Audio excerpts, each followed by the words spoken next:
hay toda una discusión, es interesante que lean, busquen la historia de la resonancia, porque desconocíamos luego digamos, que se le atribuye a Lauterbach la resonancia magnética, las imágenes por resonancia magnética, así como la tomografía Hausching, pero luego apareció la figura de Daniel, que es norteamericano, ¿okay? Que paralelamente había trabajado también con resonancia magnética, completamente en un grupo completamente diferente, ¿no? Entonces, finalmente, después de unos años se le reconoció, creo que a Ronald Reagan inclusive le hizo un homenaje en la Casa Blanca y todo, porque había quedado relegado de la historia de la resonancia magnética. Lo que yo pienso, ustedes lean y después conversamos y discutimos, por un error, ¿okay? Que a veces tiene que asesorarse inteligente. Ellos vieron solamente la resonancia magnética nuclear como un fenómeno físico y metían partículas y cosas, ¿okay? Agarró todo ese conocimiento y generó imágenes por resonancia magnética, ¿okay? En cambio él quiso ver imágenes, o sea, ver la imagen biológica reflejada, ¿no es cierto?, en una máquina. Eso es lo que hizo. Pero él buscaba una máquina que diagnosticara el cáncer. ¿Se dan cuenta? Entonces, este pata sentía de que no lo conseguía. ¿Se dan cuenta? O sea, todavía no tenemos esa máquina. O sea, nosotros no podemos ser. Por ejemplo, un médico radiólogo, ¿hasta qué punto puede llegar a decir que esta imagen es un meningioma? El meningioma tiene tantas características, capta el contraste, es una imagen extraxial, ¿no? Tiene su localización, su colita, todo su características, casi al 99% cualquiera te dice que es un meningioma. Después de otras lecciones no puede decirte histológica, no la puede decir, ¿ok? De hecho, hace unos años, en la Menara, se empezó a operar varios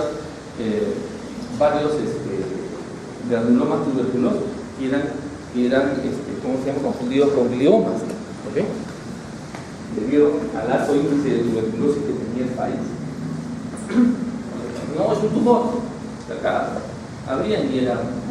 Entonces, buscar una máquina que te diagnostique el cáncer, está muy lejos, más bien, buscar una máquina que te dé información de imagen, que tú puedas correlacionar sus características, eso sí, ¿no es cierto? Después viene este señor, lo malogró todo. Profesor, Sí, señor. disculpe, ahí me podría también poner a Mansi, porque en el 2003 también se le entregó un premio Nobel, ¿Sí? que es Lauterbach Mansi. Ajá, sí, es de su grupo. Ajá. Bloomberg, Mansell y Lauterbach. Pero por alguna razón se le atribuye a él, ¿no? A él se le atribuye, seguramente. Y más adelante, también la vida científica tiene su farándula, ¿no? Acuérdense de lo que descubrieron el ADN, ¿no es cierto? Y que había una científica que fue la que realmente lo descubrió y entonces lo robaron. Bueno, eso pasa, ¿no? Inclusive Zuckerberg dice que se le robó la idea a otro, ¿te das cuenta? Y lo patentó. Muy bien. Pero toda historia lo pueden leer. Eso se llama información. Entonces, estas son las características del primer resonador que tuvimos en el Perú, ¿no? Y es una antena de cerebro. Y sí, esta es el Vidoscan, ya me había olvidado. El Vidoscan de Philips, este fue el primer equipo, 0,5 teclas más tenía. ¿Ok? Y hacíamos de todo con esas cosas. Bueno. Y teníamos 5 secuencias. Poquito así. Y esa es la primera antena, la llamada antena de jaula, que prácticamente ya no se usa, ¿no? Parece una jaula, ¿no? Cachupillo, algo así le dicen, no sé, con la jaula del felico, del paloma. Muy bien. Solo para presentar. Vamos a pasar, bla. Es interesante porque uno de los grandes problemas que teníamos era el movimiento, ¿no? Inclusive en el desarrollo es interesante, hay una secuencia que se llama play, pero lo que tienen abajo es el nombre genérico, ¿Ok? Tubercular related overlapping parallel lines for enhanced reconstruction, más conocido como PROPEL. O sea, esto plate es el nombre, el nombre comercial, le llaman plate. O sea, la gente se está moviendo, pero a pesar de todo tengo imagen sin mover. Tengo un conjunto de imágenes movidas y un conjunto de imágenes sin mover. ¿Okay? ¿Qué cosa es el plate? Es una matriz que es radial. Entonces empieza a hacer, en vez de llenar las líneas de derecha a izquierda, ¿okay? O de izquierda a derecha y de arriba a abajo, la hace como cortando un pastel. ¿Okay? Es decir, que cuando se está moviendo, cuando agarras el movimiento de mayor movimiento, eso se borra, ¿okay? Y las que están más estáticas aparecen. Esto sirve para el movimiento continuo. Paciente que es muy gordo, que respira, entonces hace el mismo movimiento. Entonces, cuando hay movimientos, digamos, erráticos, eso sí no la puede compensar. A lo que voy es que la técnica siempre ha hecho que mejoremos todas las cosas que eran difíciles de estudiar, digamos, que ahora la podemos. También podemos ver en pacientes que tragan mucho, por ejemplo, tienen mucho movimiento de la saliva, etcétera. También podemos compensar. Esto para mostrar que los fabricantes nos han generado una serie de desarrollos con respecto a eso. Qué bien, todavía nadie se ha dormido, ¿no? No sería con aire acondicionado. Chévere, la pasaría. Dentro de ustedes hay algo que quiere que acabe la clase. Bueno, a mí también. ¿Qué necesitamos para resonancia magnética? ¿Que el paciente entre calato? No. Entonces, lo que está referido con ese cubo es que es un campo magnético. Hay varias formas de crear un campo magnético, ya lo hemos dicho. Un pedazo de fierro imantado es una onda magnética, lo que se llamaban los permanentes. Luego había un pedazo de fierro con un devanado, un cable que se le pasaba corriente, que eran resistivos. Y los de la actualidad son los llamados superconductores. ¿Okay? Los llamados superconductores usan una aleación, es un electroimán con una aleación específica y se le pasa corriente, pero hasta el embebido a más o menos 4 grados Kelvin. ¿Cuántos grados centígrados será? Menos 269 grados centígrados.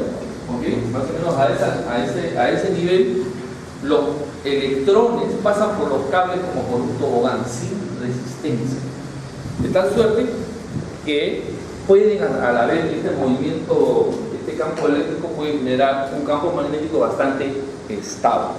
¿Okay? El paciente entra desnudo, no hay que poner su bajita, pero debería sacarse todos los metálicos que pueda haber. ¿Cuál es la contradicción absoluta? Bueno, cada vez menos absoluta es el uso de marcapasos. Hay un montón de otras cosas más, algunas válvulas especiales, algunas bombas de infusión interna, algunos cables que le ponen a los pacientes para estimular la médula, algunos implantes cocleares, etc. Hay un libro y hasta páginas web que te dice si sabes qué material es el que tienes, si es posible trabajar en 0,5, 1.5 o 60. ¿Okay? Obviamente hay que sacarle al paciente, no vaya a pasar con su tarjeta de crédito.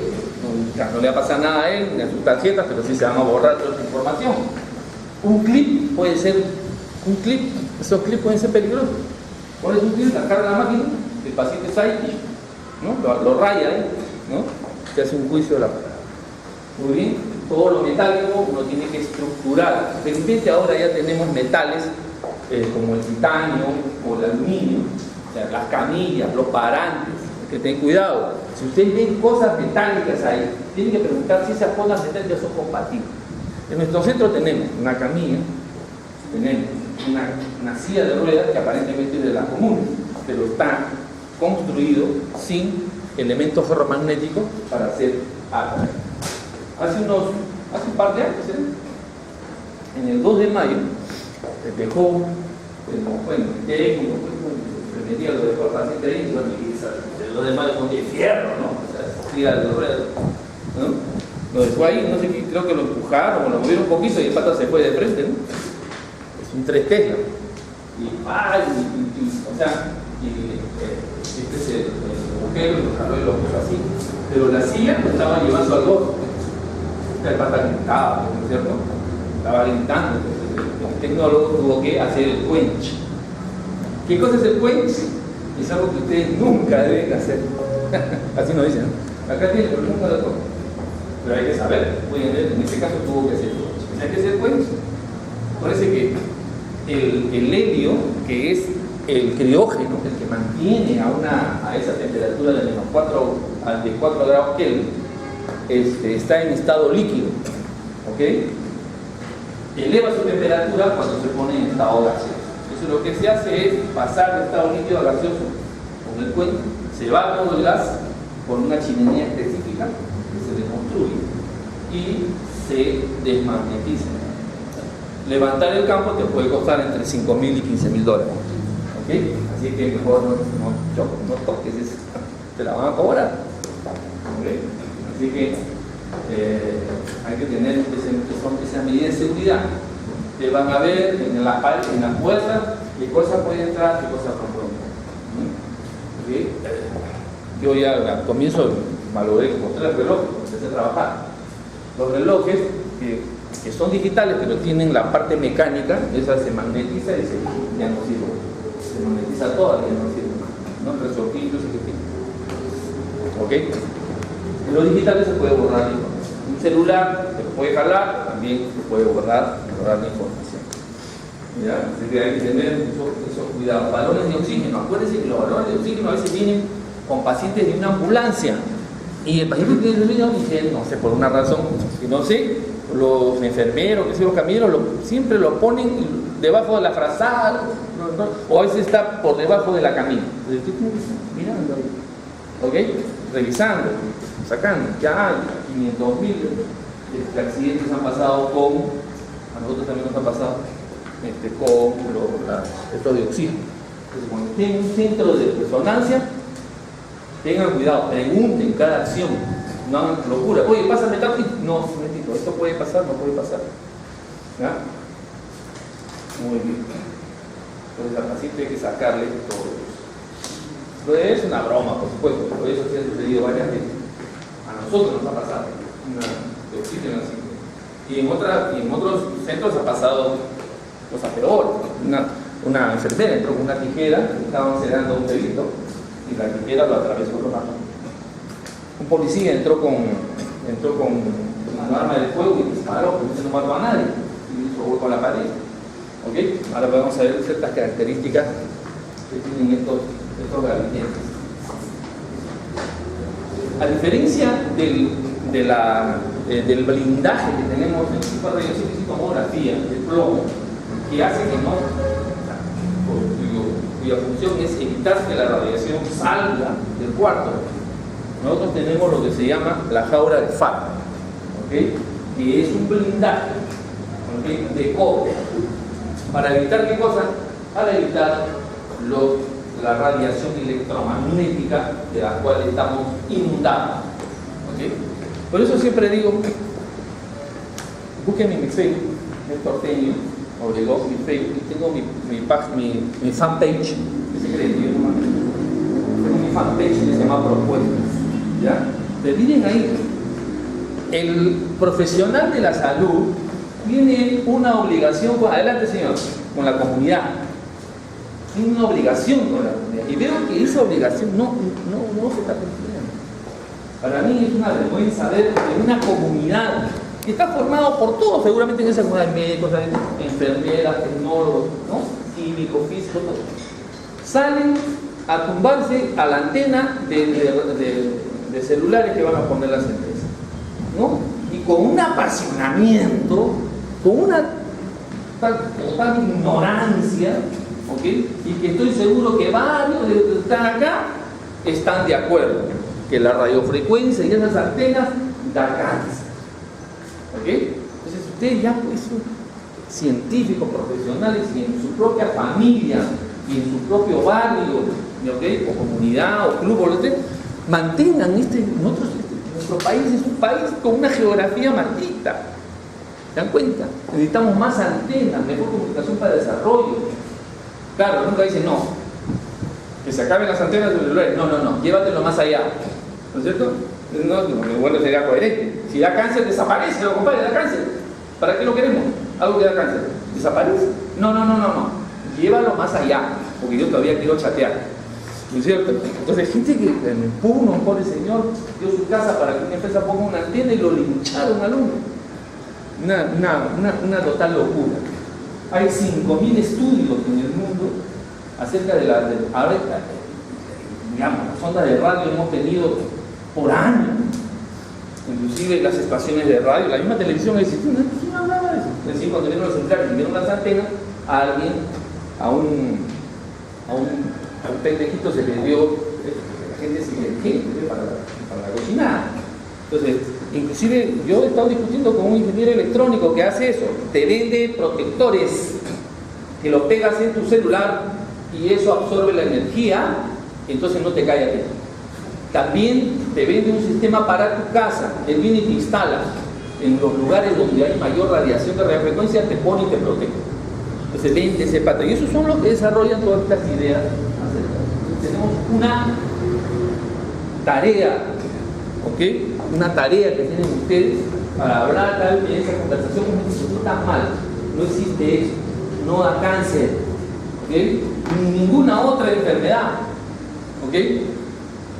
Bueno, eso no es justo decirlo totalmente. Hay algunos que efectivamente hay una enfermedad pero es una enfermedad psiquiátrica, digamos, pero que lo sienten. Es igual que el otro día publiqué el efecto nocebo, se llama. Así como hay un efecto placebo, que yo te doy una pastilla, un jarabe que finalmente es puro azúcar y tú sientes mejoría, es el efecto placebo. Pero también el efecto nocebo también, ¿no es cierto? Que tu idea hace que sientas todos los malestares, ¿no? Que hay radiación, y me siento mal. Ok. Muy bien. Entonces, esa es la jaula de Faraday. Lo que hace la jaula de Faraday es que le saca la parte eléctrica a la onda de radiofrecuencia. Que llega y como tiene menos resistencia y conductibilidad, esa señal se va por ahí y ya no entra y no nos interfiere con el examen. ¿Ok? Actualmente se han generado corazas, ¿sí? Por si acaso. Ya van a ver a veces, en algunas oportunidades, se puede hacer el examen con la puerta abierta o en medio del examen alguien puede entrar. Antes era imposible, ¿ok? Porque perturbaba inmediatamente la imagen.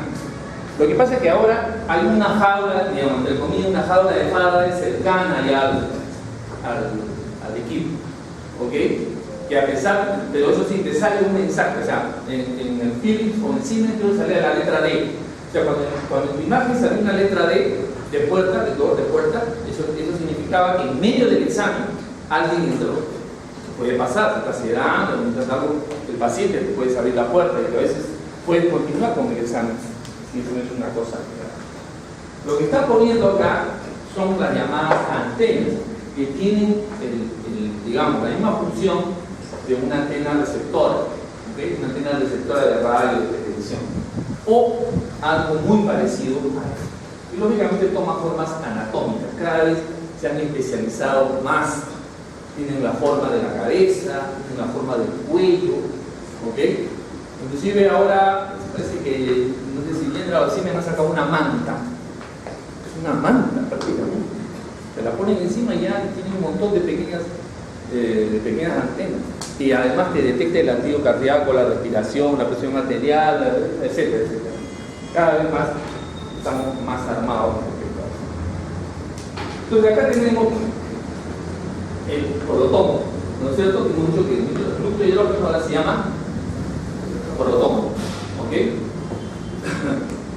¿Qué cosa es el spin?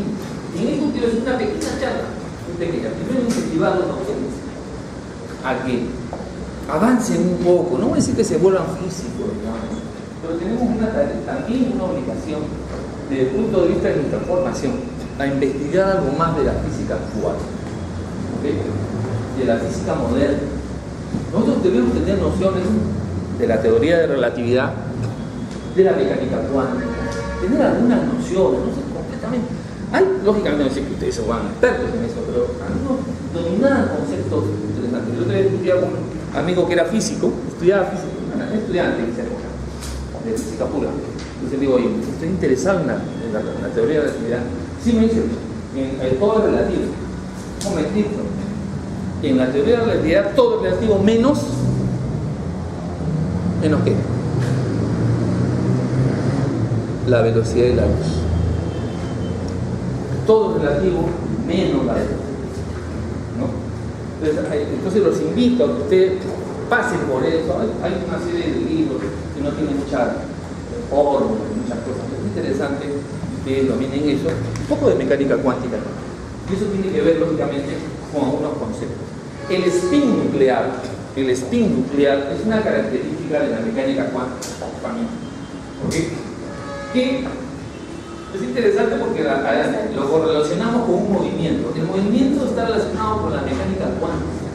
Acuérdense que la nueva forma de ver al átomo ya cambió. Acuérdense que antes usábamos el sistema planetario, ¿no? Eso ya no. O sea, si ustedes ahora lo vamos a hacer en una parte del curso, la ley de Sapos, ¿okay? La ley del serrucho, ¿okay? La sopa de fideos, SPDF, ¿se acuerdan? De la academia, ¿okay?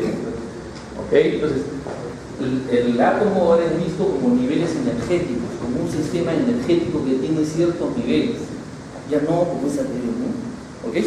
Que da vuelta y todo. Entonces el movimiento nosotros lo vamos a explicar porque es más sencillo entenderlo, ¿okay?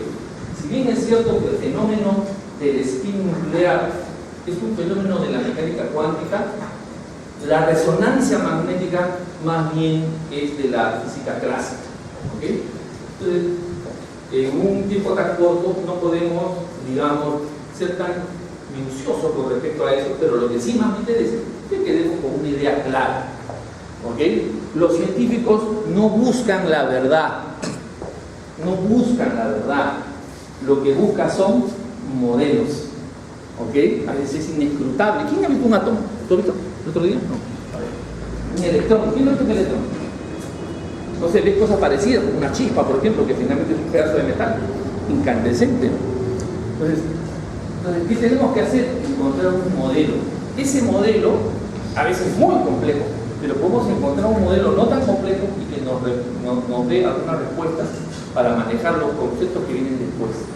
Pero desde el punto de vista estricto, vamos a dar una explicación con una combinación de algunos conceptos de mecánica cuántica y algunos conceptos de, digamos, la física newtoniana, digamos así, la física clásica. ¿Ok? Muy bien. El spin nuclear, no sé por qué, si lo explicamos de manera sencilla, es como que si una partícula estuviera rotando. Una partícula está girando sobre su propio eje. ¿Ok? Esta es una partícula cargada. O sea, es un protón que tiene como un neutrón, pero una carga eléctrica y que tiene la misma carga del electrón. O exactamente la misma carga. Por eso dice que es eléctricamente neutro, ¿cierto? La misma carga, pero carga positiva. Y la del electrón carga negativa. Y tiene un giro. Entonces, un campo eléctrico en movimiento va a generar un campo magnético. ¿Ok? Hay leí una serie de trabajos que lo que estoy diciendo es una tremenda mentira, pero es la que más nos hace más comprensible las cosas. ¿Ok? Bien, entonces este tiene un campo eléctrico que está girando y un campo eléctrico que está cambiando genera un campo magnético.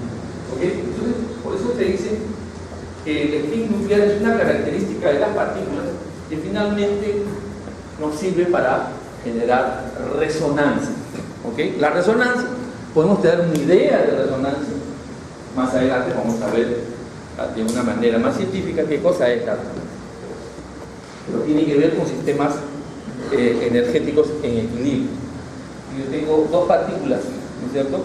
Acá, un electrón, una carga eléctrica. Si este electrón que está acá lo empiezo a mover y después de un rato empieza a moverse igual, estos sistemas han entrado en resonancia. ¿Ok?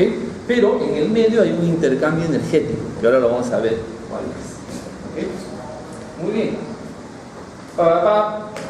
Hay números cuánticos, etc. Vamos a pasar directamente al tema de algo que tiene que ver ya con nuestros estudios en el colegio, ¿no es cierto? que es el vector. Es un modelo gráfico del spin magnético. Y ustedes saben que las magnitudes vectoriales pueden ser representadas gráficamente por un vector. ¿Qué es una magnitud vectorial? La magnitud vectorial, podemos pasar a la magnitud vectorial es el número que se expresa, ¿no? Es la cantidad la que se expresa, la unidad y la dirección. Una magnitud vectorial que, aparte de todas esas características, tiene una dirección. Entonces, hay magnitudes vectoriales y hay magnitudes escalares. Pero la masa es la masa solamente, no es la masa para allá, la masa para acá. Una temperatura no tiene dirección, ¿ok? Entonces hay cosas que tienen dirección, como la velocidad, la aceleración, la fuerza, etc. El campo magnético, y hay otras que no. Entonces la representación clásica es el vector. Entonces, como este se convierte por este giro que tiene, nosotros le llamamos spin, y vamos a ver más adelante algunas otras características, ¿ok? En este giro, que es un campo magnético, que crea un campo eléctrico que es un magnético, y por lo tanto se va a convertir como un imán entre el polo norte y el polo sur, ¿ok? Y como el campo magnético es una magnitud vectorial, se puede representar por un vector, ¿no es cierto? Las características de este vector es que el ángulo que forma con la horizontal es la dirección, la punta de flecha es el sentido, y la magnitud tiene que ver con su longitud. ¿No es cierto? Si esto fuera 1 kilogramo fuerza, ¿ok? Y mide de acá hasta acá, el doble sería 2 kilogramos por fuerza. ¿Okay? Solamente para refrescar, pero lo digo porque hay gente que está como que perdida y no se acuerda, ¿no? Entonces, cuando lleguen a la casa ahora a revisar sumas de vectores. Los vectores, acá tengo dos vectores iguales con la misma dirección y el mismo sentido. Por lo tanto, esta es la suma de esta longitud de acá y la suma de estas dos longitudes. A más A, que tienen la misma dirección en el sentido, se suman muy fácilmente. Acá tengo dos vectores que tienen la misma dirección, pero sentido contrario. Por eso son, ¿no es cierto?, la misma dirección, sentido contrario, pero tienen la misma dirección. ¿Okay? Mucho cuidado, el ángulo. La dirección es el ángulo de ángulo. El problema es cuando vas a sumar vectores A más B que no sean concurrentes, digamos. O sea, no tienen ni la misma dirección ni el mismo sentido. Entonces acá el método de paralelogramo, como en este caso.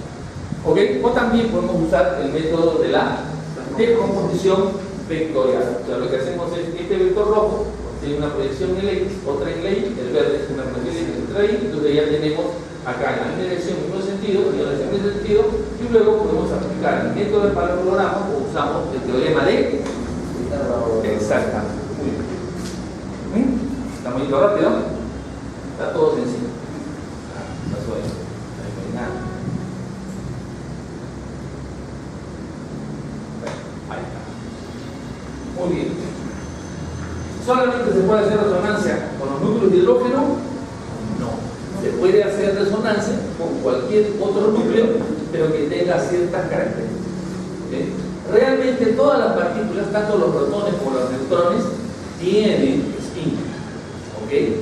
Individualmente. O sea, ya hemos visto el hidrógeno, esta es otra. Una lenteja que tiene un número de masa 4 y este tiene un número de masa 5. Los que tienen un número de masa par, normalmente sus espines se contraponen y finalmente el núcleo no tendría spin resultante. En este caso, que tiene un número de masa impar, este se elimina con los otros dos, queda un spin neto. O sea, a pesar de todo, este núcleo es factible de hacerlo resonar. ¿Ok? Entonces acá viene la parte A, espera de la... ¿cierto? Bien, ustedes deben acordarse de la distribución eléctrica, la configuración electrónica y los números cuánticos. Habían unos numeritos, ¿no? Y el último número era el spin, ¿ok? Y que podía tener un spin más un medio o spin menos un medio, ¿ok? Estos electrones inclusive eran así porque no podían ser iguales. Si tienen el mismo número cuántico, son los mismos. Entonces tienen lo que se llaman los números cuánticos. Es interesante porque al final un electrón se diferenciaba de otro básicamente por el último número cuántico llamado spin, justamente.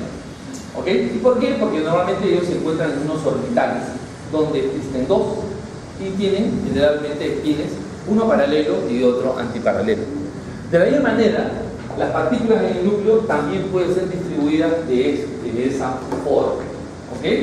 Y tienen algún comportamiento en especial. Los protones, neutrones y electrones, todos tienen spin un medio. Esto, dentro de la mecánica cuántica, dice que dentro de un campo cuántico tiene un comportamiento específico, ¿ok? Un comportamiento discreto. Eso es interesante, esa es una de las, digamos, de las características fundamentales de la mecánica cuántica, que va en contra. La mecánica cuántica, a diferencia de la teoría de relatividad, tiene que ver con los universos, ¿ok? Con la sustancia negra del universo, la energía oscura que no se ve, los agujeros, ¿no? Eso que se come todo, los agujeros negros, ¿no? ¿Qué diferente a un negro que tenga un agujero? Los agujeros negros que atraen, ¿no es cierto? Que tienen una masa tan grande y todo eso. Todas estas cosas te explican la teoría de relatividad.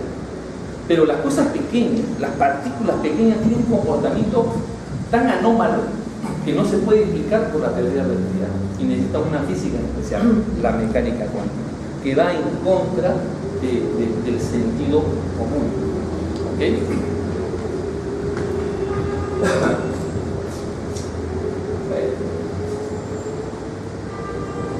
Por ejemplo, cuando hablamos de que los electrones pueden pasar de un nivel a otro, nosotros imaginamos que es como decir que hay, ya, acá hay un nivel y acá hay otro. Yo estoy acá y se me toca ahora ir al otro nivel y voy acá. No es así. O sea, el electrón desaparece de acá y aparece acá. Entonces eso va en contra, porque eso es lo que se llama lo cuántico. Porque si no fuera cuántico y la cosa fuera continua, cuántico o discreto significa en ciertas cantidades específicas. O sea, el electrón está acá y está acá. No puede estar al medio. Por lo tanto, tampoco se puede desplazar, porque si tú te desplazas, te estás pasando por los puntos intermedios. Entonces, claro, no te parece muy loco, pero a ver, estás manejando tu carro. Y no sabemos que si estoy de 50 km por hora pasar a 100, tengo que pasar por 51, 52. Imagínate que tú ya estás en 60, pues, ¿en qué momento pasé por 55? Va en contra de nuestro sentido común. La continuidad es algo que nosotros vemos diariamente, pero en la mecánica cuántica sucede eso. Entonces, imagínense que yo estoy entrando por acá y me voy desplazándome por acá. Pero imagínense que yo vengo acá, ¿no? Desaparezco, desaparezco. No está pasando, ¿no es cierto? Me vuelvo loco, yo entero. Eso es lo que sucede en la mecánica cuántica, que hay cuántos, ¿ok? Entonces, cosas que son inexplicables. El que entienda la mecánica cuántica miente, porque es muy difícil entenderla y hay cosas que van fuera de nuestro sentido común.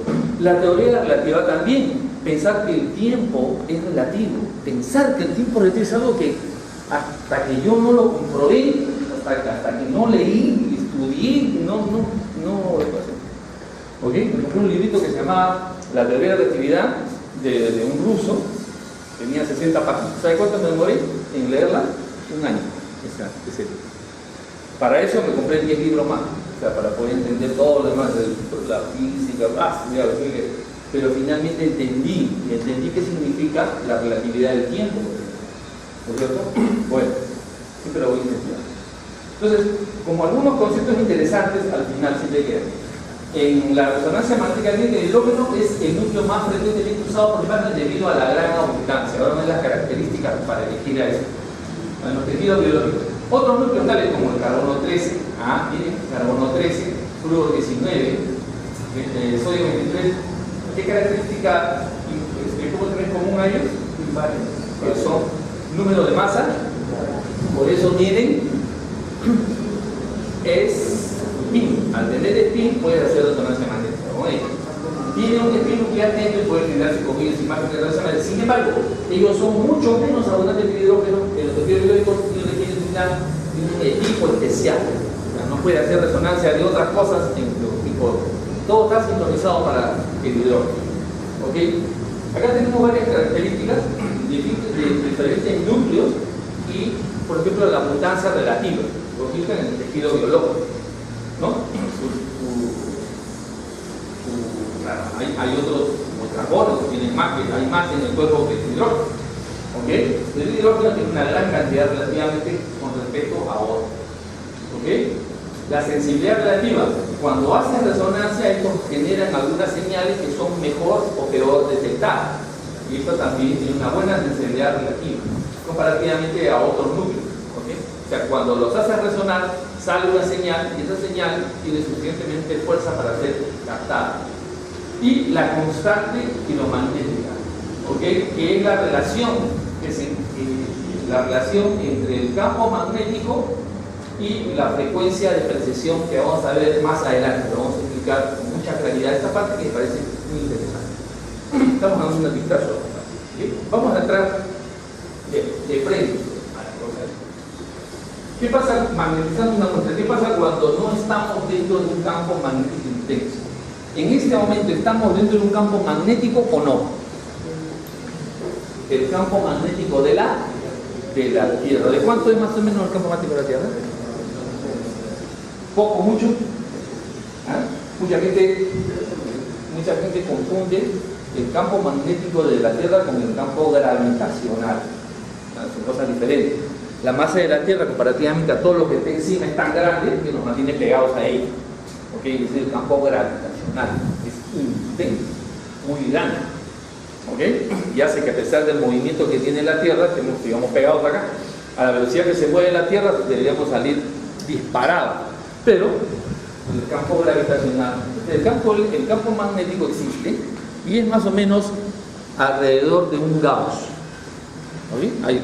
La zona geográfica será diferente en el polo, que es un poco más, a diferencia que digamos en el Ecuador.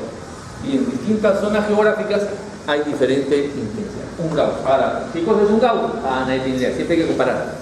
¿Ok? Entonces, esa cosita que ustedes pegan en la refrigeradora tiene 5 Gauss. 4, 5, 6 Gauss. Así más o menos. Esa es la intensidad. Y la de la Tierra es un Gauss o menos. Suficientemente fuerza como para mover la aguja de una brújula. ¿No es cierto? Por eso es la brújula, ¿no es cierto?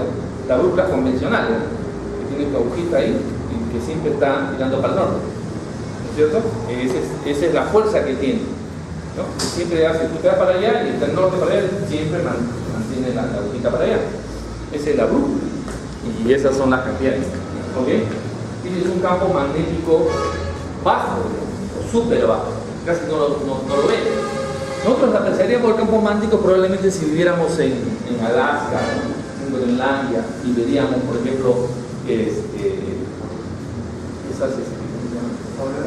la aurora boreal. Es un espectáculo impresionante, ¿no es cierto? La aurora boreal está generada por los vientos solares. El viento solar prácticamente son partículas de electrones. Entonces, cuando llegan a la magnetosfera, o sea, dentro del alcance del campo magnético de la Tierra, son desviados hacia los polos. ¿Ok? Desvían hacia los polos y cuando ingresan a la atmósfera, las partículas electrónicas chocan con la atmósfera terrestre y generan ese espectáculo que nosotros desgraciadamente no lo vemos. Y especialmente con el cielo de Lima no vemos casi nada bueno. Pero cuando no estamos sometidos a intensos campos magnéticos, ¿cuánto es un Tesla? ¿Un Tesla cuánto es? 10.000 Gauss. 0,5 Tesla. 5.000 Gauss. 1.5 Tesla. 15.000 Gauss. 3 Tesla. 30.000 Gauss. ¿Ok? Estamos hablando ya de campos magnéticos. Pero cuando no estamos, o sea, si los protones del cuerpo están fuera de un campo magnético intenso, los protones del cuerpo, los núcleos de hidrógeno del cuerpo, tienen direcciones aleatorias, randomizadas. De tal suerte que a pesar de que los protones tienen magnetización, ¿okay? Esta no se manifiesta porque se eliminan unas con otras. ¿Okay? Porque no hay una magnetización neta, porque no se magnetiza. ¿Okay? Ahora, hay que comprender que el tejido biológico no es ferromagnético, nosotros somos diamagnéticos. Si no, nos pegaríamos al campo magnético, nos quedamos así, porque estamos formados por el chon. ¿Cuál es el chon? El son carbono, hidrógeno, oxígeno y nitrógeno. Y esos son sustancias diamagnéticas. ¿Ok? A pesar de todo, el tejido es diamagnético, a pesar de todo, sus hidrógenos, si son sometidos al campo magnético intenso, se pueden magnetizar. En caso, cuando están fuera, están desmagnetizados y sus protones, los espines de los protones tienen direcciones. Entonces, este se elimina con este de acá se elimina con este de acá se elimina con este de acá, ya magnetización cero. Entonces, no está magnetizado. ¿Okay? A pesar de que está sometido al campo magnético de la Tierra, por ejemplo, que esta parte que prácticamente no lo sentimos para nada. Bien, entonces la Tierra tiene su campo magnético. Entonces vamos haciendo algunos acercamientos aquí. No vamos poniendo de acuerdo. Lo que tenemos acá en la representación gráfica es un campo magnético. Un campo magnético, o sea, el requisito de un campo magnético de resonancia magnética que tenga dos características. Uno, que sea estático y que sea homogéneo. ¿Qué significa que esté estático? Que no varía a través del tiempo. ¿Okay? Si es un equipo de 1.5 Tesla, esperemos que en la mañana mida 1.5 Tesla, en la tarde 1.5 Tesla y en la noche 1.5.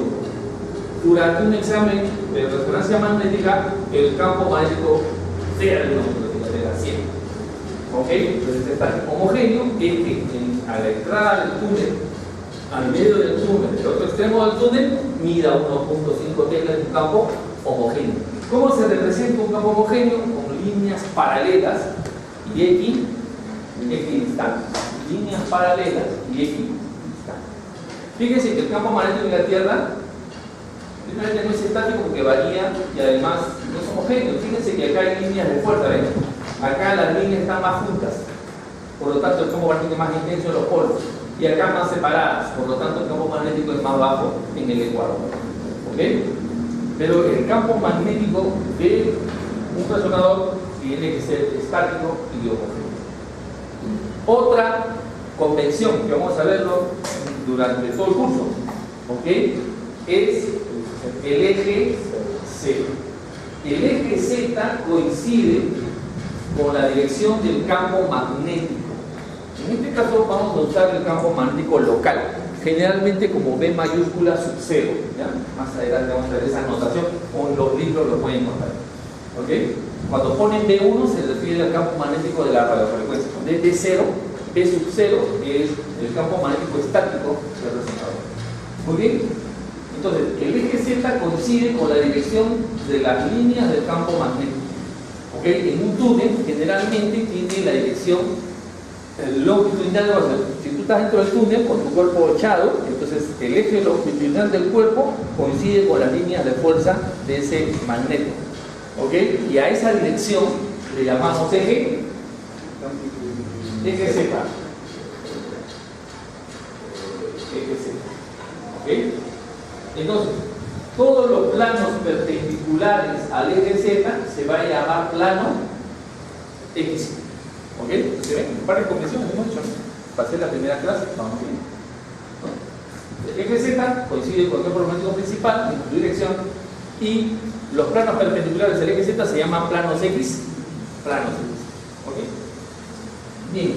Ahora, ya pusimos al paciente dentro del magneto. Ahora sí, los protones del cuerpo están sometidos a 0,5 Tesla, a 1 Tesla, 1,5 Tesla, 3 Tesla, dependiendo del equipo que tenga uno. Hay equipos de 0,2 Tesla, hay equipos de 0,3 Tesla todavía. En el mercado.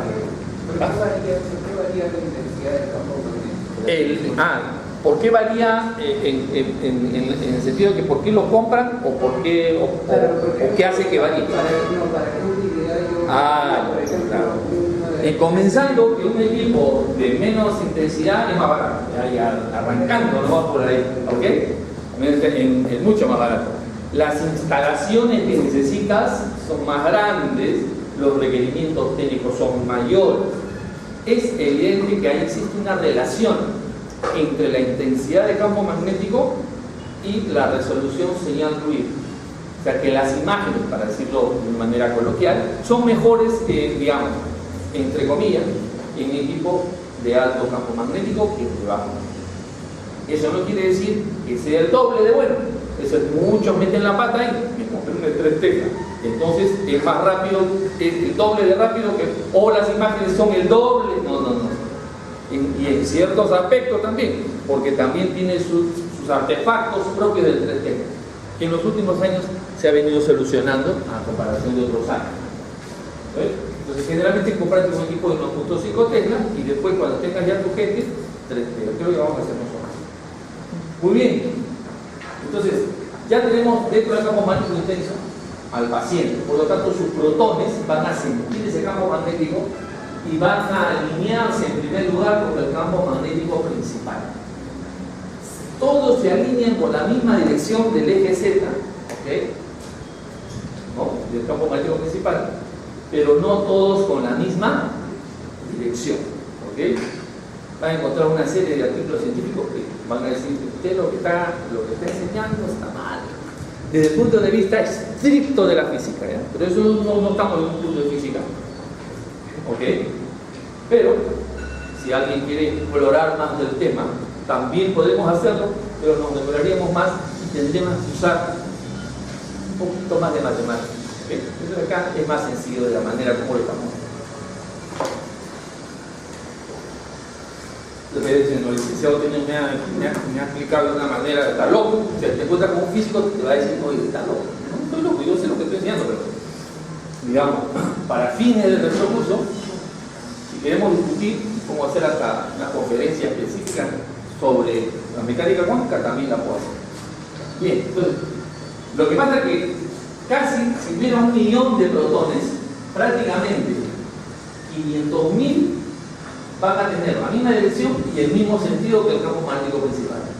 Y casi 500.000 la misma dirección pero el sentido contrario. A los protones que se alinean con la dirección y sentido del campo magnético principal le llamamos spin paralelo. Y los que están en la parte contraria serán spin antiparalelo, que tienen la misma dirección pero sentido contrario. ¿Ok? Y más o menos es mitad y mitad. ¿Ok? Pero si fuera mitad y mitad, nunca tendríamos magnetización. Pero nosotros, por suerte, un poquito más son los paralelos. ¿Ya? Un poquito más que los antiparalelos son los paralelos.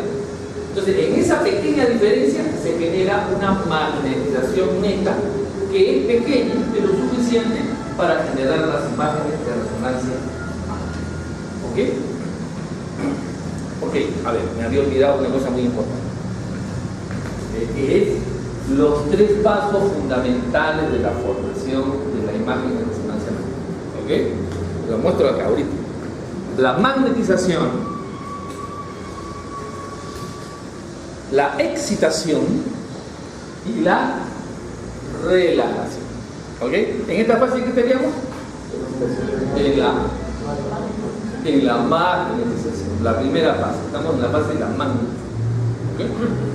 Para verlo de una manera general, un profesor gringo lo explicaba de la siguiente manera, muy interesante. Digamos que ustedes ya están acá y yo llego un poco tarde, nunca llego tarde. Entonces, ¿ustedes qué hacen si yo me voy? Empieza el barullo, ¿no es cierto? Uno camina por allá, un chisme, tiran papeles ahí, ¿no es cierto? Cochineo, de moto celular, Facebook, todos están gastando, un desorden. Eso sería si no hubiera el campo magnético principal, pero yo soy el campo magnético principal. ¿Ok? Entonces inmediatamente, poco a poco, ustedes se van a alinear con el campo magnético principal, se me sienten, todos están alenitos, todos me miran.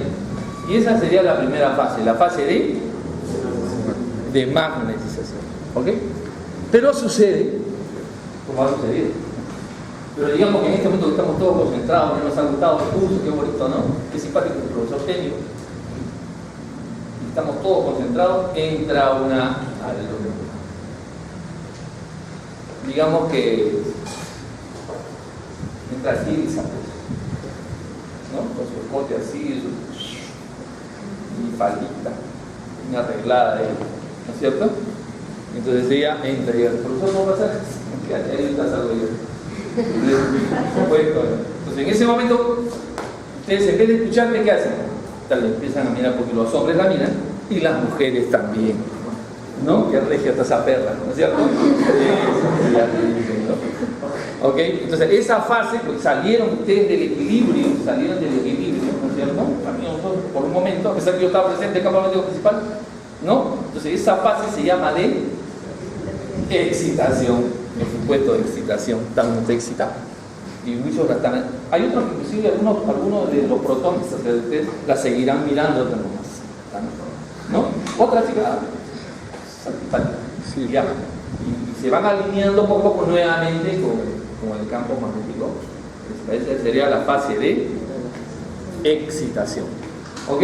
Pero dése cuenta de que, la fase de excitación, pero luego nuevamente se realinea. Ese proceso de realinearse nuevamente se llama de relajación.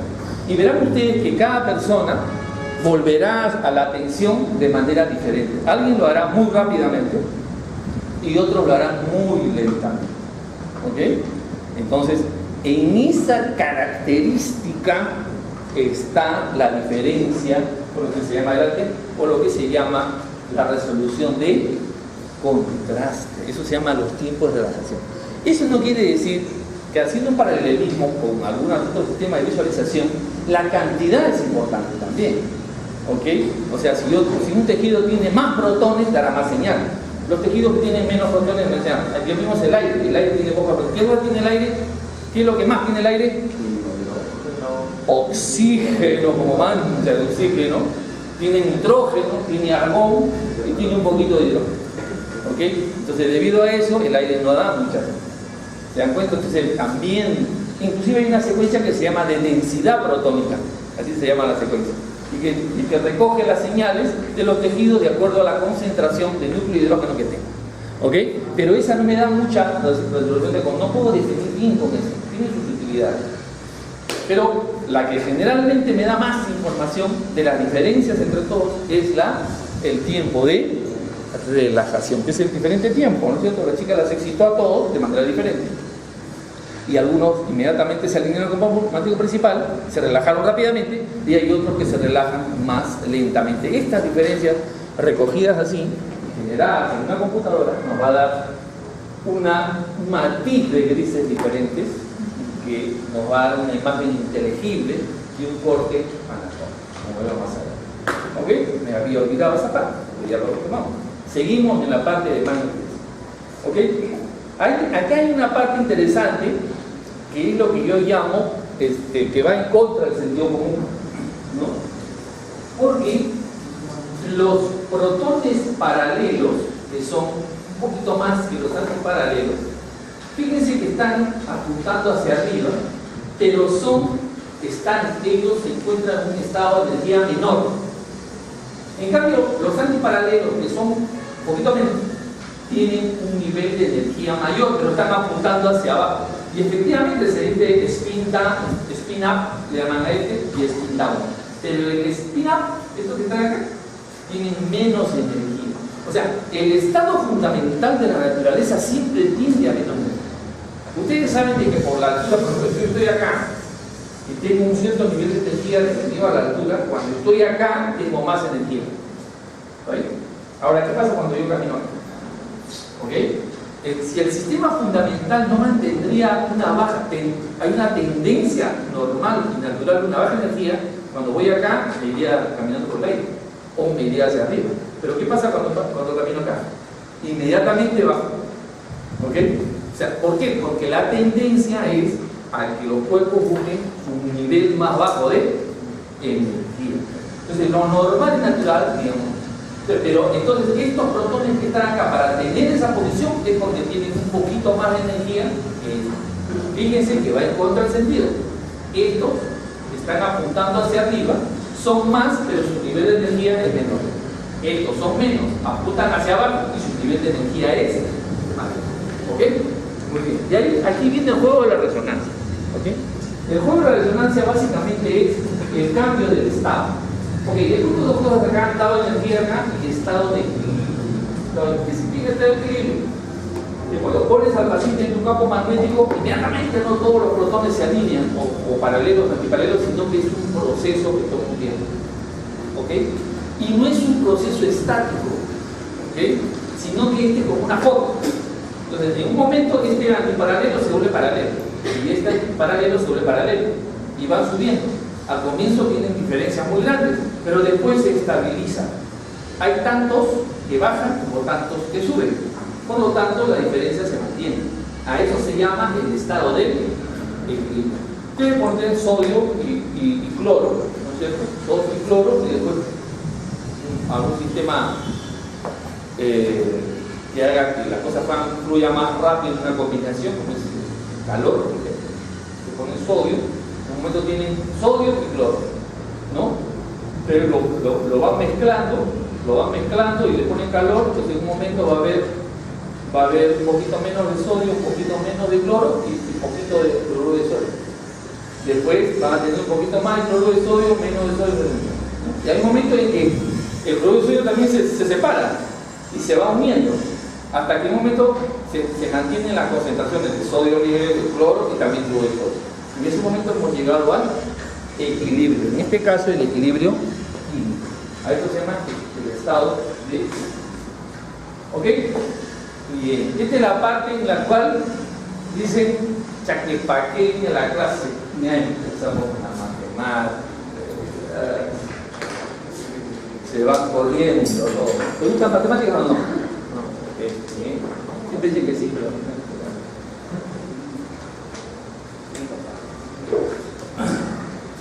ok.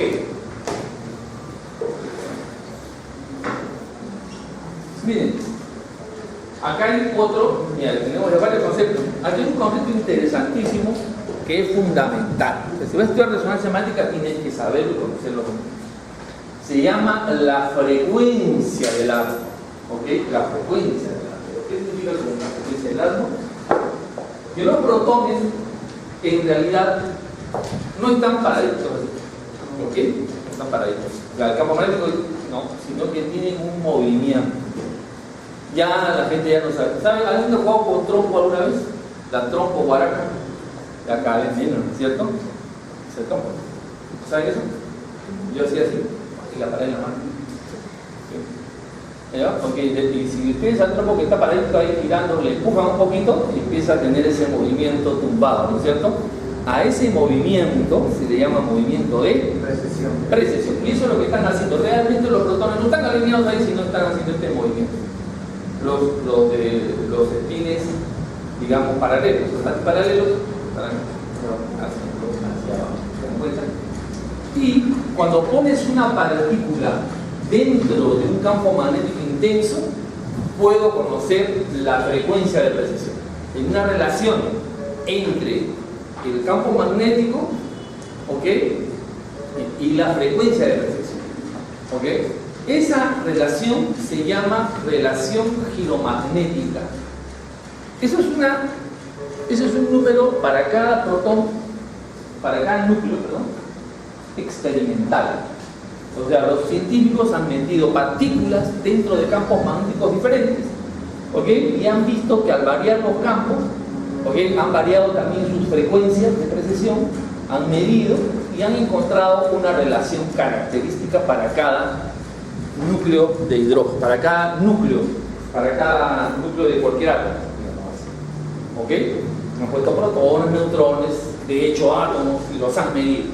Entonces, el protón tiene una cierta relación giromagnética, ¿ok? Esta relativa es la ecuación del átomo. En todos los libros lo vas a encontrar así, ¿ok? Así se llama la frecuencia de precesión del átomo. Va a ser la constante giromagnética multiplicada por la intensidad de campo magnético estático, que sucede, ¿de acuerdo? Ok, pero esta frecuencia es una frecuencia angular. O sea, cuando algo está dando vueltas, la puedo estudiar de acuerdo al número de vueltas que da, o también al número de ángulo que recorre. Si doy una media vuelta, habré recorrido 180 grados, si doy una vuelta completa, y si he recorrido 720 grados, se dice cada 2 vueltas. ¿Ok? Entonces eso se llama la frecuencia angular. ¿Ok? Pero la que más usamos, ojo, se miden radianes, ¿no es cierto? Pero nosotros nos gusta trabajar con la frecuencia a secas. O sea, esa frecuencia que dice que es el número de vueltas por segundo. Una frecuencia. Una frecuencia es un evento que se repite cada cierto tiempo. Eso es una frecuencia. ¿Cuántas veces ves a tu enamorada? Una vez al mes. ¿No? Es el número de veces por unidad de tiempo, es una frecuencia. ¿Ok? Pero el número de eventos que se desarrollan en un segundo, eso tiene un nombre específico. ¿Cómo se llama? ¿Ciclo? Hertz. O sea, si hay un evento cualquiera que se repite en un segundo, todo eso se llama hertz. O sea, si yo doy una vuelta en un segundo, mi frecuencia es de un hertz. Si doy 1000 vueltas en un segundo,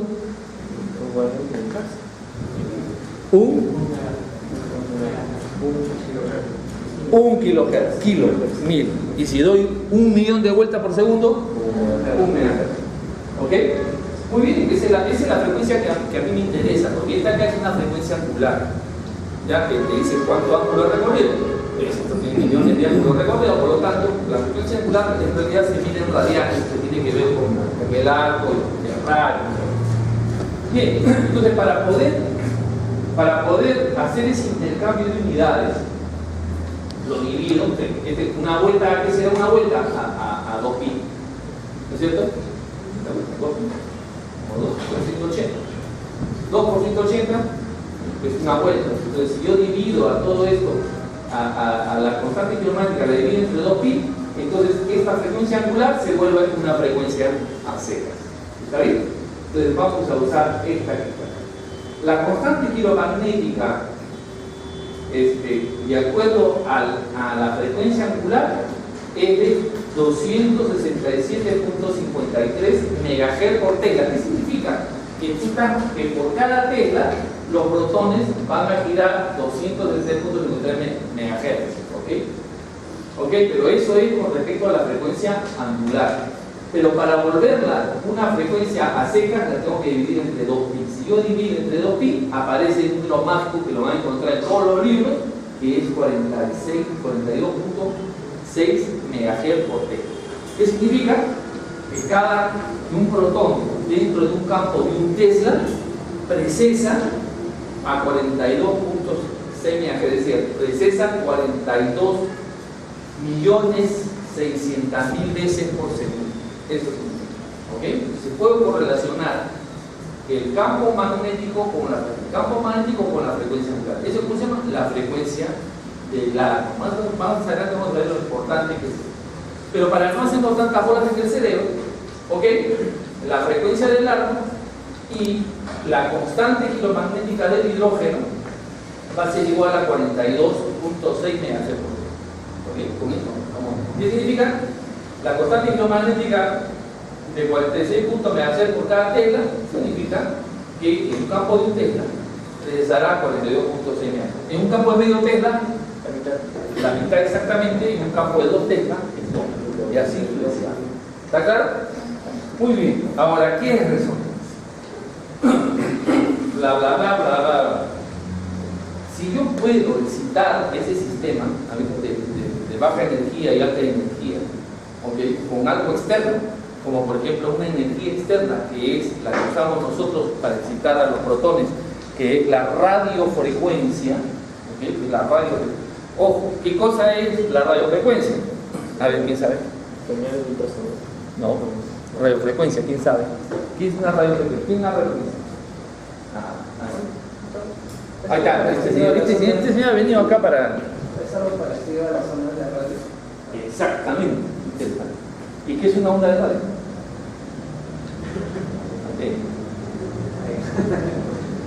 Ok, para que le quede clarísimo, ¿ok? Entonces, la onda de radio es una onda electromagnética. Sencillamente es una onda electromagnética, igual que la luz, igual que los rayos X, igual que los rayos gamma, ¿ok?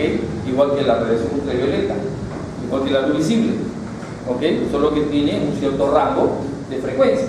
O sea, todas las ondas electromagnéticas tienen la misma naturaleza.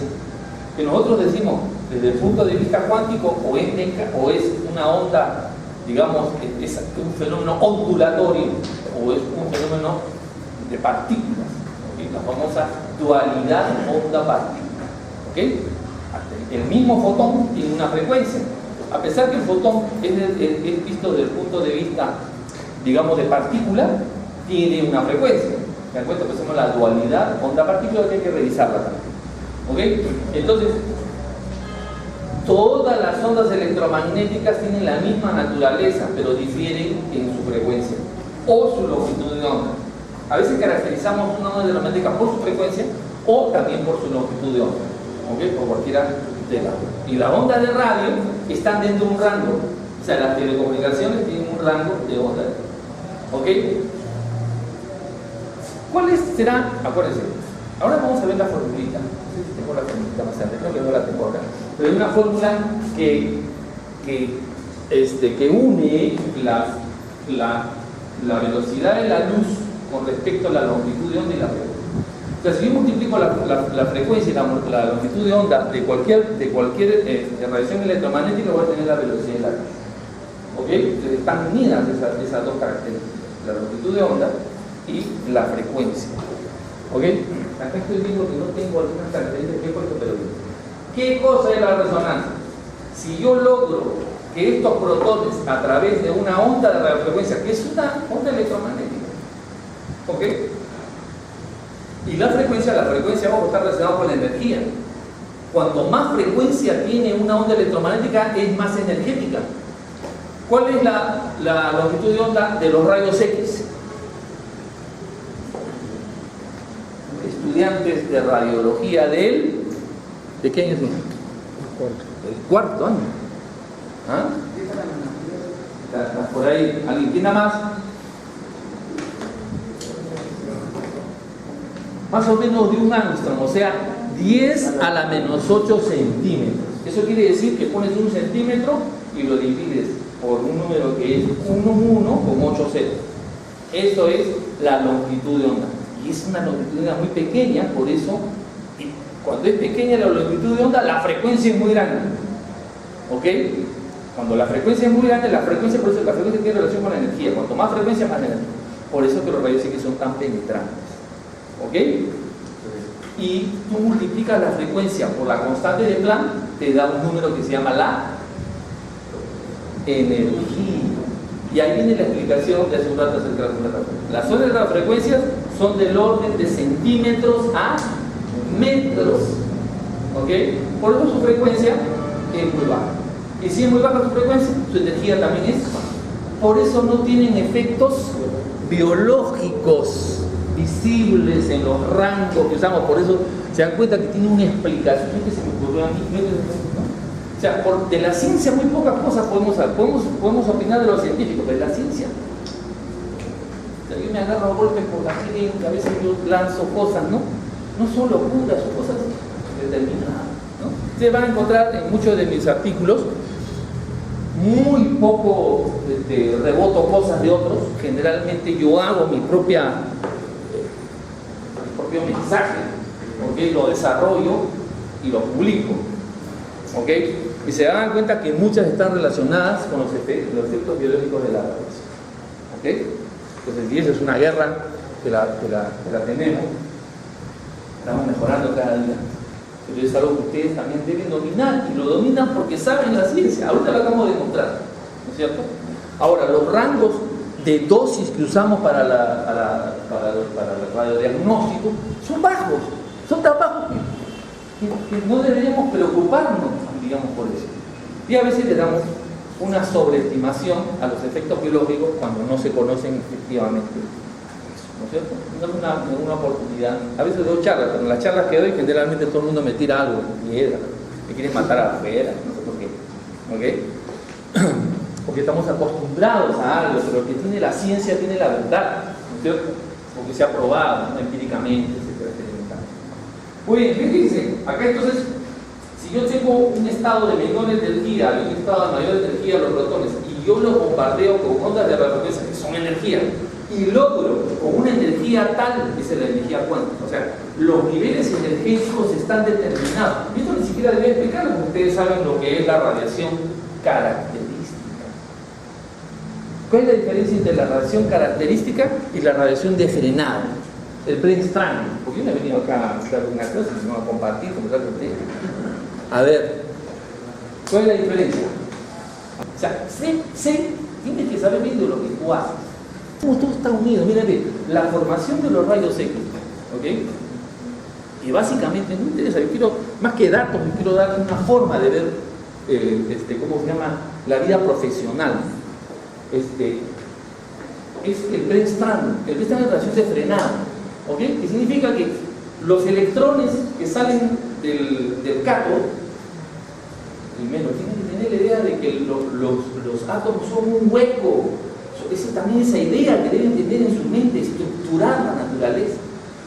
Si la pelota de fútbol en la mitad del Estadio Nacional, ¿ok?, fuera el núcleo del átomo, más o menos por la vía expresa estarían los electrones. O sea, los átomos son unos tremendos huecos, son una bajísima densidad, ¿ok? Están concentrados su masa básicamente en el núcleo y son inmensos. ¿Se dan cuenta? De verdad que cuando los protones, los electrones, que son unas partículas pequeñitas, 1840 veces más pequeñas que el núcleo, van y se dirigen a un átomo, generalmente tienen poca probabilidad, digamos, de chocar con el núcleo. Generalmente pasan muy cerca, ¿no es cierto? Entonces, como uno es positivo, otro es negativo, de una atracción sí lo quiebra, ¿no? Le cambia su dirección. Y es una manera de desacelerar. La desaceleración tiene que ver con la energía. Le está quitando esa energía cinética que tiene y la convierte en algo que nosotros conocemos como rayos X. Pero como la posición, dependerá ese rayo X de la energía de los electrones y de su posición con respecto al núcleo. Los que son muy quebrados darán más radiación y generarán más radiación, y los que están más lejos menos. Por eso tenemos un espectro. Ahí viene lo que se llama el kilovoltaje pico. El kilovoltaje pico de 80 kilovoltios no te genera fotones de 80 kilovoltios, te genera unos cuantos de 80. La mayor son menos, o sea, tienes un espectro. Por eso se llama radiación de frenado, ahí tienes de varias estructuras. En cambio, la otra es la radiación característica y tiene que ver con lo que estamos hablando. En la radiación característica, lo que pasa es que un electrón no interacciona con el núcleo, sino interacciona con los electrones de ese metal del átomo. Entonces, ¿qué hace? Lo saca uno, ¿ok? Lo saca uno, ¿ok?, de su sitio, y se queda vacío. Como se queda vacío, de los otros niveles vienen a cubrir ese lugar. Por lo tanto, las energías, dependiendo de qué lugar vienen a llenar, son conocidas. ¿Me entienden? Por eso, si ustedes ven el espectro de rayos X, van a ver así una cosa como una loma y después un par de picos. Esos están dentro específicamente. ¿Por qué? Porque generalmente en el tungsteno, o sea, tienes 62 menos 20 y tantos, te da la diferencia 40 y tantos. Esos picos conocidos. O sea, pones 200 kilovoltios, pero igual te van a salir los picos enormes porque depende básicamente de esta diferencia. ¿Ok? Entonces, si nosotros podemos darle energía, al revés, podemos, digamos, pasar a un electrón a un nivel superior. ¿Qué pasa con esta? ¿Lo chanco? ¿Qué le mueve? Hace cuántico. ¿Entienden? Entonces, aquí, oye, está saliendo poco a poco. ¿Ok? Vamos a ver algo. Vamos a ver algo de eso, ¿ok? Entonces, esto no es para yo, no le voy a enseñar toda esta cosa, pero usted quiero, la verdad, que lo que salga rescatable de esto tenga una visión nueva, una visión diferente, inclusive de la vida, ¿ok? Inclusive de la vida. Yo tengo, qué satisfacción. Yo recuerdo que tuve una charla muy parecida a la que tengo con ustedes, y siempre, no todos van a tener la misma idea, otros tendrán otra idea y están libres, son libres. Pero yo rescato a un colega de ustedes, colega nuestro, ya estudiante, y un día se presentó, ahorita el jefe de tecnólogos en Australia, tiene su casa, un caserón con un lago, y acá se ha comprado un departamento en Miraflores con vistas al mar, exitoso total. Entonces a mí dice, mire, ve, yo licenciado, cuando usted me dio esa charla, así parecida como esta, ahí cambió mi vida, cambié. Yo pensaba en fumar marihuana, ¿ok? Entonces genera un cambio, ¿no? Ese cambio depende pues, de cada persona. Y tengo así varios alumnos que dicen, oye, ¿sabes qué? Sí, yo veía la cosa diferente. ¿Okay? Entonces, uno a veces necesita a alguien que te indique el camino, ¿no? Y el camino es realmente ponerle fuerza a las cosas que hacen. Entonces, fíjense que tenemos dos estados energéticos. O sea, y de esa forma la relación característica no tienes, o sea, no tienes nada intermedio. Mecánica cuántica.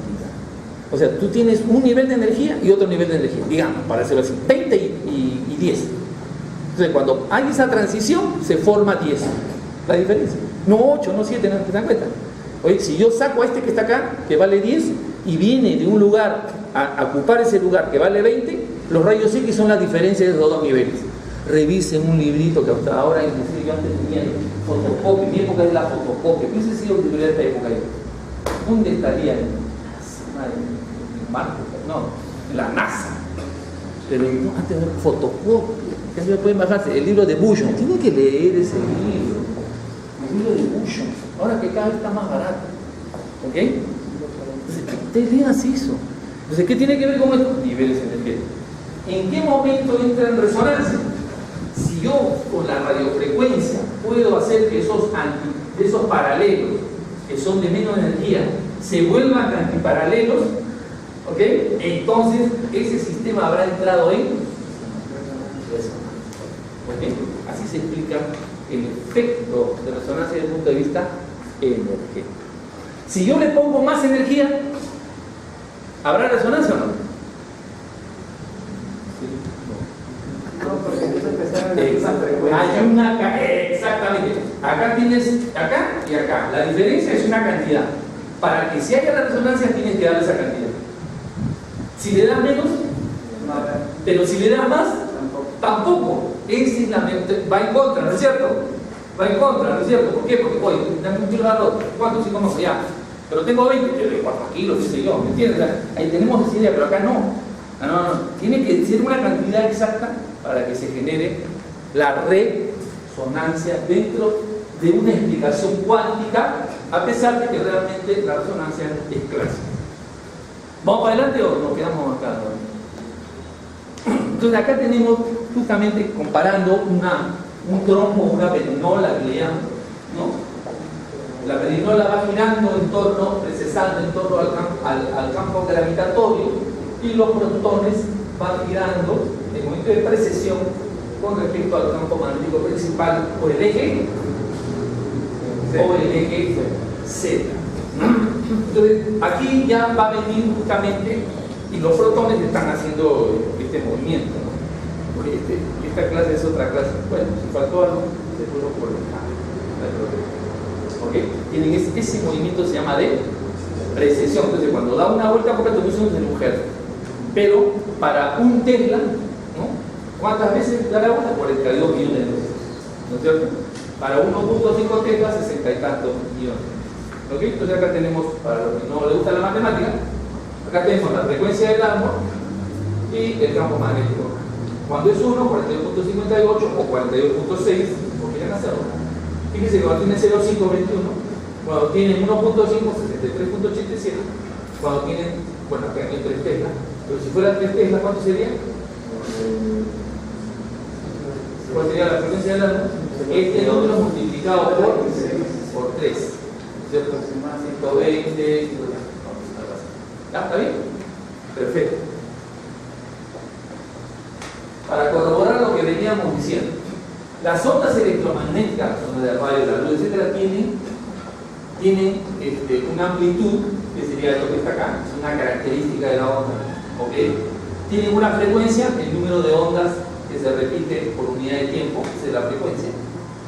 La longitud de onda, que es la distancia entre pico a pico o valle a valle, la longitud de onda.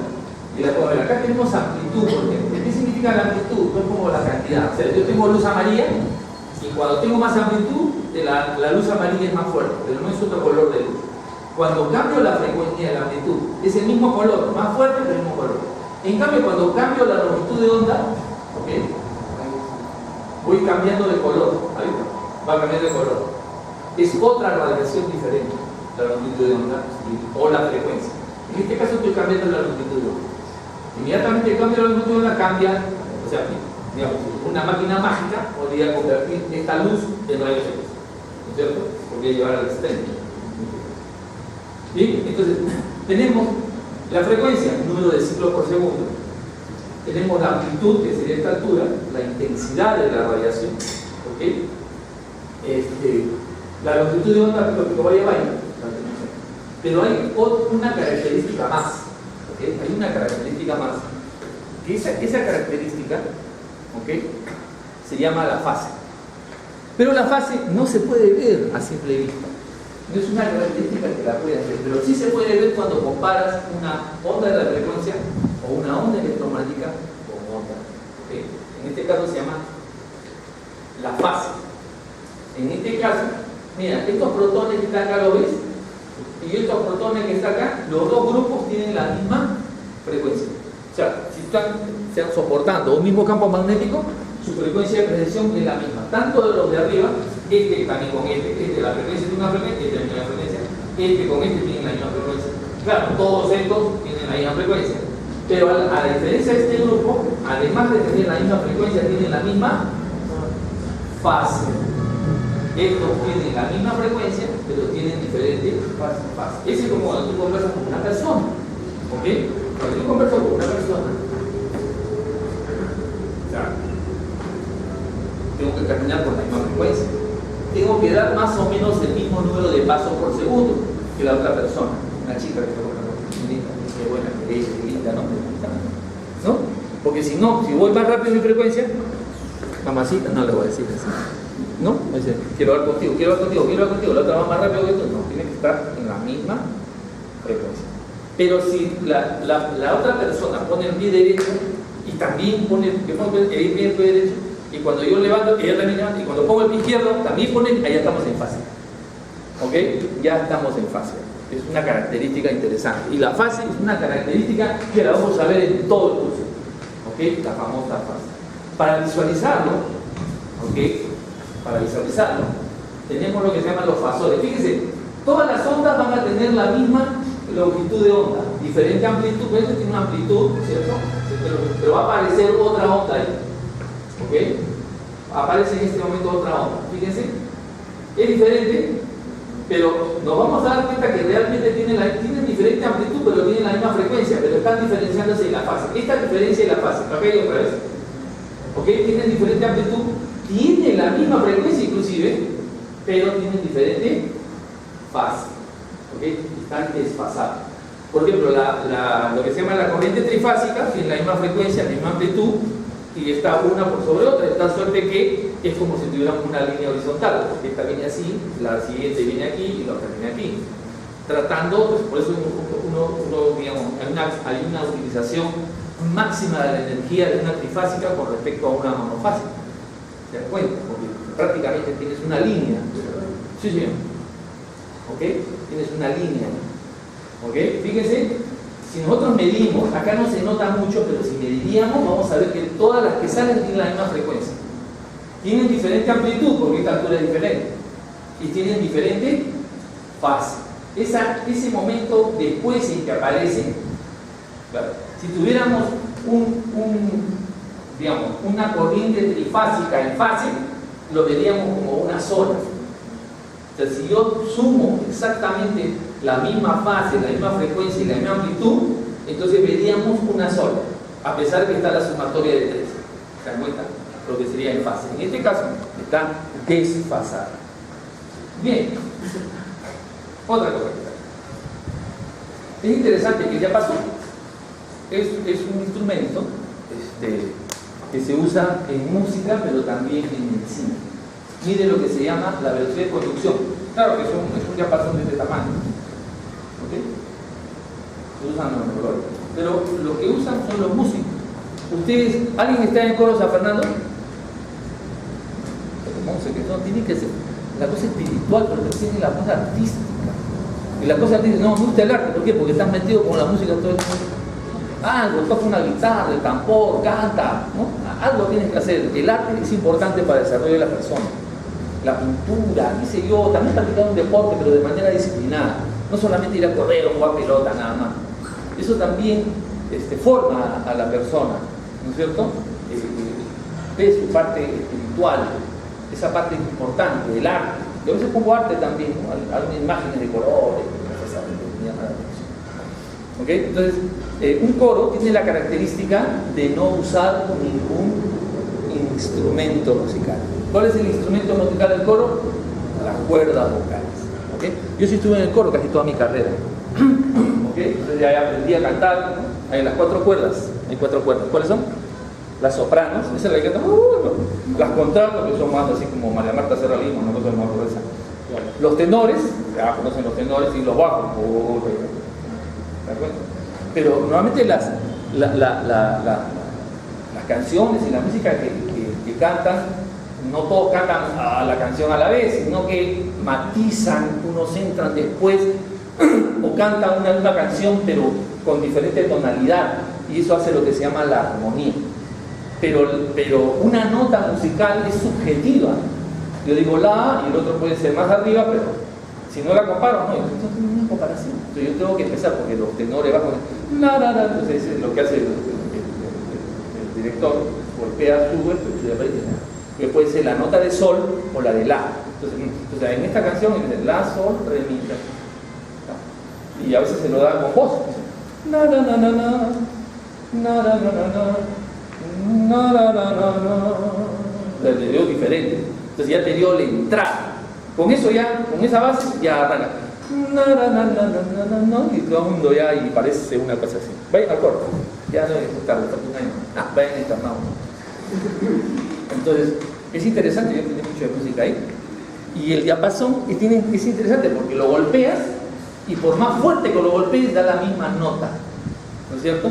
Y es interesante porque aquí golpeamos un diapasón. Y a pesar que están diapasones de diferente tamaño, solamente vibra la que tiene la misma característica. ¿Ok? Ojo, esta es una vibración no electromagnética, es una vibración de tipo mecánica. Esto es sonido. O sea, cuando vibra este diapasón, las moléculas del aire vibran de la misma manera, y cuando se encuentran con una igual, la hace vibrar, las otras no. Es interesante, porque a veces a mí me reía del director que ha fallecido también, no se casen conmigo, porque también se muere. Él decía, profesor, no llegue, no digo porque claro, el licenciado tiene es un tenor, y es un tenorazo, cantar. No. La tonel yo no me da. Entonces, ¿cómo voy a cantar por esa canción? No hay problema. Mira, qué interesante. Yo en ese momento me reí, pero después me di cuenta que estaba dentro. Abre la boca. Pones tus cuerdas vocales y en tu pensamiento no emita sonido, pero deja tu cuerda vocal en la posición que tú piensas que va a salir ese sonido. Mira, qué interesante. Y tú vas a colaborar. ¿Por qué? Porque el tenor, los tenores todos cantan igual, tienen la misma melodía. Entonces cuando él diga ese que es un poco, no llego, ya lo tengo dispuesto. Entonces cuando va a vibrar el aire, va a entrar a tus cuerdas vocales y tú vas a emitir un sonido. Mira que ahí se nota mencionamos de ritmo, pero es probable que tenga razón como estamos viendo, ¿no es cierto? Si tú dispones tus cuerdas vocales, es capaz que con esa resonancia haga vibrar a la misma frecuencia. Lo dudo mucho, habrá que hacer una experiencia con eso. Pero eso es lo que él decía, para animar, porque a veces hay gente que no tenía buena música en el coro, pero tampoco queríamos desechar a nadie. Pero al final, que aprendías a cantar, por Dios que aprendías a cantar. Hay algunos que no han estado desde el oído, no puedes repetir un sonido, ¿no? Okay. En mi Facebook también pongo algunas canciones, por si acaso, pónganme like. Ok. Fíjense, ya hemos hablado, y ya estamos hablando algo de la siguiente fase, ¿ok? Que es la fase de la excilación. Ahí está, donde entra el rollo de la frecuencia. Porque algo tenemos que hacer, ya pusimos al paciente dentro de la máquina, ya lo magnetizamos, pero ¿cómo le sacamos información? Ahí como está, no sale nada. Tenemos que interaccionar. Y lo que usamos nosotros para interaccionar con el paciente son ondas de radiofrecuencia. En sí, el magneto es un transmisor, o sea, entrega las ondas de radiofrecuencia, pero en la actualidad existen antenas que son transmisoras y receptoras, o sea, transmiten señal y reciben señal. ¿Ok? Entonces, una de esas digamos, a diferencia del campo magnético que es estático y es homogéneo, la onda de radiofrecuencia es como un frisbee, es como un frisbee, ¿no es cierto? Y que en el frisbee le ha puesto un imán. Entonces, cuando yo, a ver, este experimento, lo pueden ver y revisen en YouTube si gustan, sin tener ninguna pila ni nada, un multitester se mide la corriente. Entonces, ustedes agarran un hilo de cobre, un conductor, ¿ok? Y agarran un imán, ¿ok? Y con el imán ustedes lo acercan y lo alejan. Ese es el término. El término es que muevan todo el tiempo. Van a ver que el multitester empieza a cambiar. O sea, ustedes van a inducir un campo magnético, induce una corriente en un cable. Pero el campo magnético tiene que tener movimiento. De la misma manera como el campo eléctrico en movimiento genera un campo magnético. ¿Ok? Entonces, una onda de radiofrecuencia la onda de radiofrecuencia es una radiación electromagnética que está formado por dos ondas que están a 90 grados y que se inducen mutuamente. ¿Ok? Entonces, la onda eléctrica induce a una onda magnética y la onda magnética induce a una onda eléctrica y así sucesivamente. ¿Ok? Por eso se dice de que la radiación electromagnética es energía en movimiento. Entonces, la onda de radio tiene una parte eléctrica, ¿ok? Y tiene también una parte magnética. Y esta onda de radiofrecuencia le va a dar la energía al sistema en equilibrio y va a generar este trasvase de pines que hace de que el sistema entre en resonancia. Para eso usamos las ondas de radiofrecuencia. ¿Vamos bien? ¿Hasta aquí lo tenemos? Oye, escucha, qué bárbaro, ¿se la foto la tenemos? Sigamos para, ¿no? Para que estamos ahí. Yo sé que quisiera ahorita que salga agua de los ojos. Pero ¿qué vamos a hacer? Así es la vida. Oye, chica, aire acondicionado. En la ciudad militar, yo otra vez que iba a cuidar el stand de admisión, he visto ahí que hay como aire acondicionado.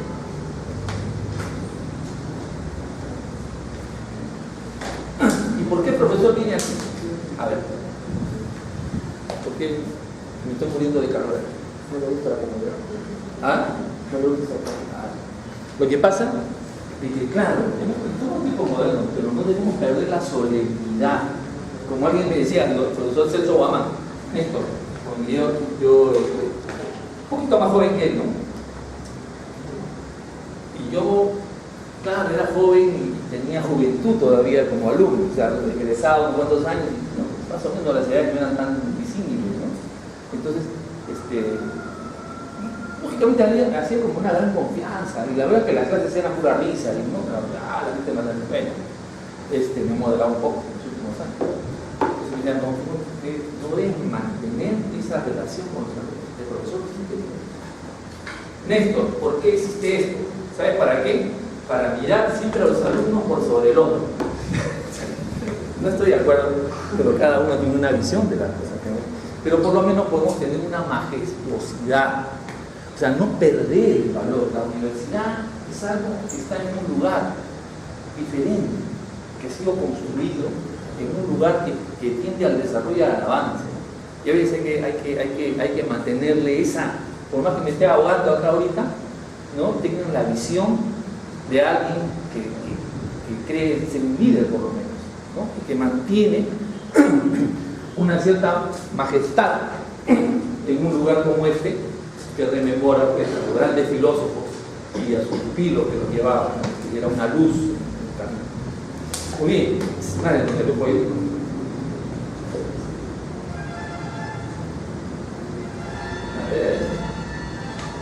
Fíjense, ese es un protón que ha absorbido la energía y que está siendo desplazado hacia el plano X. ¿Lo ven?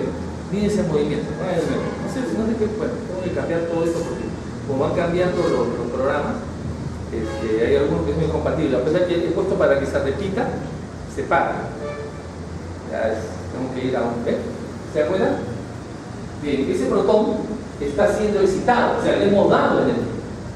Pero al darle energía, mire qué pasa con ese protón. Se cae, cuando absorbe energía, cae hacia el plano X, generando esa imagen espiral. Miren la línea roja.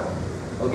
La línea roja es el movimiento de complejidad que hace el protón al absorber energía o el spin y caer, dirigirse hacia el plano transversal. ¿Ok? Ese movimiento es complejo.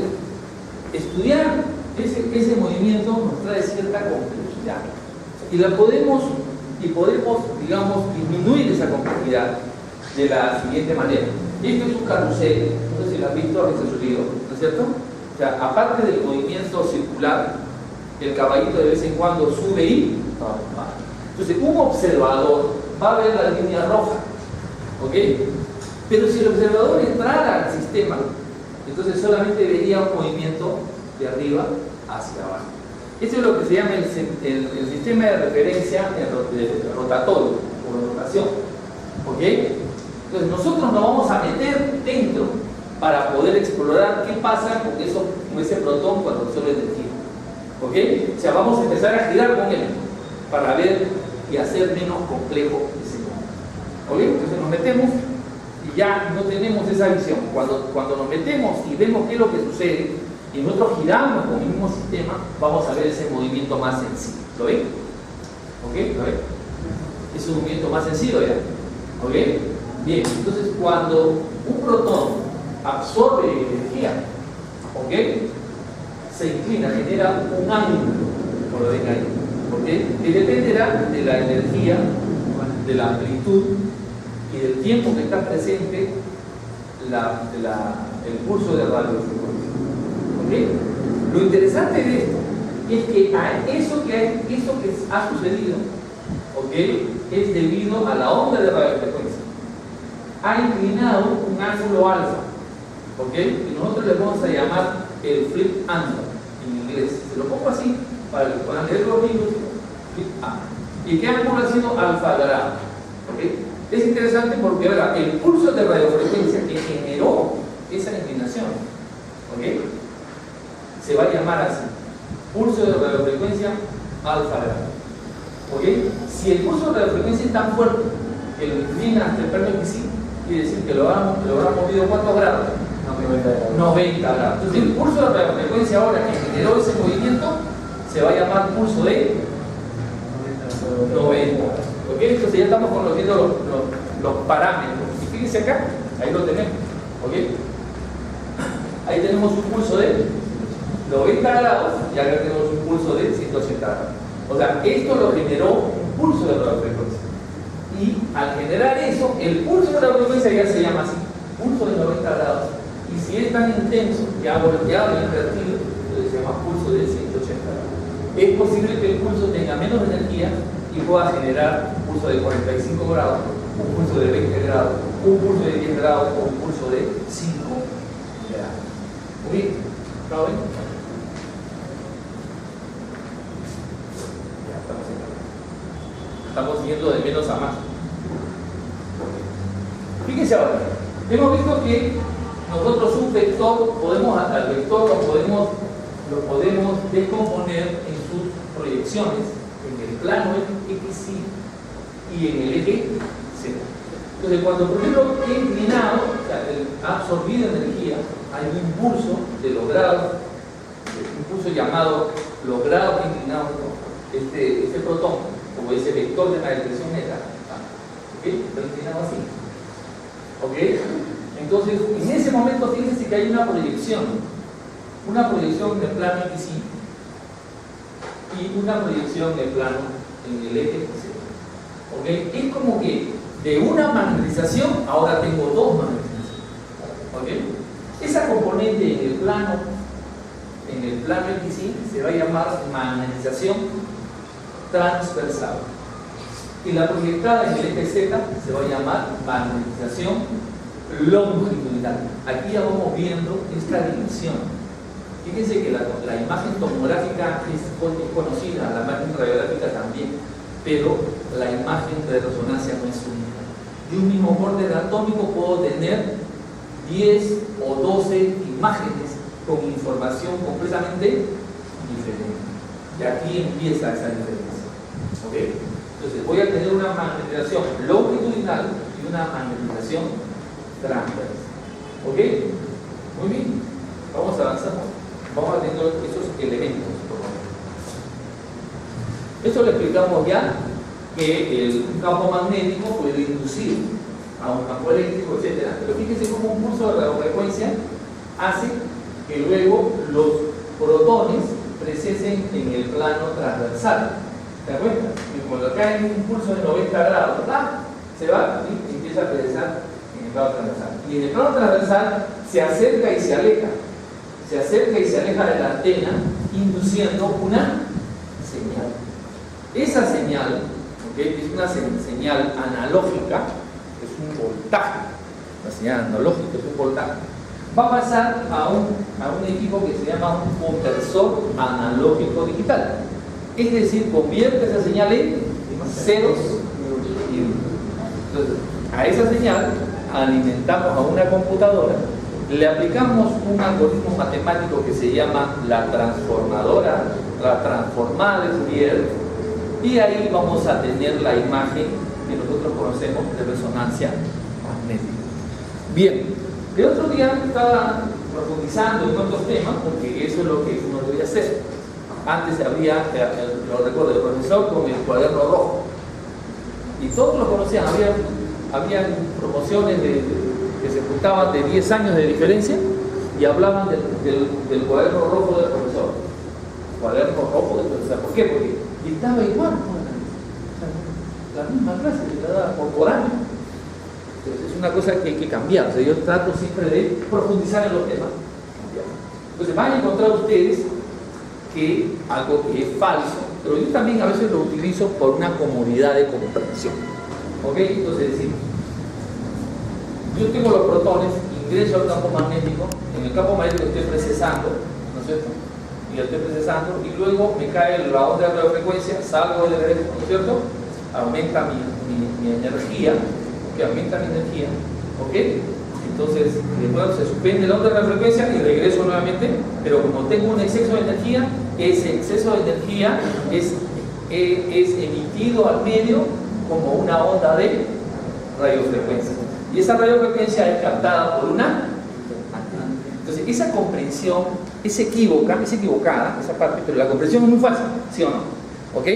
Bien, pero como nosotros conocemos algo, digamos, más de ciencia, lo que pasa es que el cuerpo induce directamente en la antena una señal. ¿Me entienden? No es que sale, o sea, ustedes lo van a leer, ¿ok? Y alguna conferencia que dé por ahí que me encuentre, probablemente también lo diga así. Porque para el público, dependiendo si son especializados o no, a veces es más fácil la comprensión. O sea, me das ondas de radiofrecuencia, ¿ok?, a todos mis protones, y luego mis protones absorben esa energía y luego emiten radiofrecuencia de acuerdo a las localizaciones y de acuerdo a los tiempos de relación que tiene, que es una señal ya que viene con una información. O sea, eso se capta mejor, digamos. Por eso a veces lo digo. En realidad, los protones del cuerpo inducen, los protones excitados, que se empiezan a relajar, inducen directamente en la antena una señal. ¿Ok? Ojo, también emiten ondas de radiofrecuencia, pero estas ondas de radiofrecuencia son muy débiles para ser captadas por la antena. Eso explica por qué se queda muy pegada a su estructura. Exactamente. Debe estar pegada, porque están más cerca, ¿okay? Está cerca, pero no tienen que tener un contacto. ¿Ok? De hecho, a veces cuando hay sondas,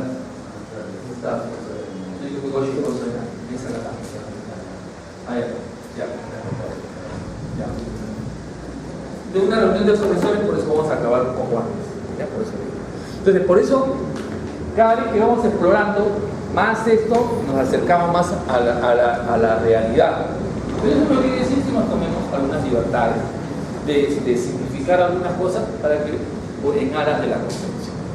¿Okay? Entonces, en algún momento yo voy a decir, oiga, ¿sabe qué? Ahí pasa esto, en realidad no pasa.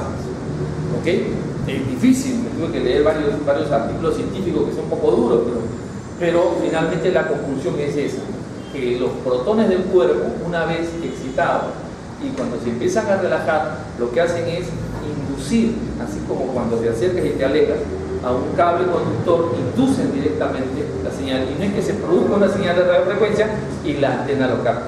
Pero esa idea de la captación de la señal es mucho más fácil para alguien que no es físico o que no tiene grandes conocimientos de física. A ver, para acabar, a ver. A ver, respuesta. Vamos, la respuesta. Un protón le está sometiendo un campo magnético. ¿Cuál será la frecuencia de onda radio para que esta pueda necesitar los protones? ¿Cuál es? ¿Cuánto es? 42,5.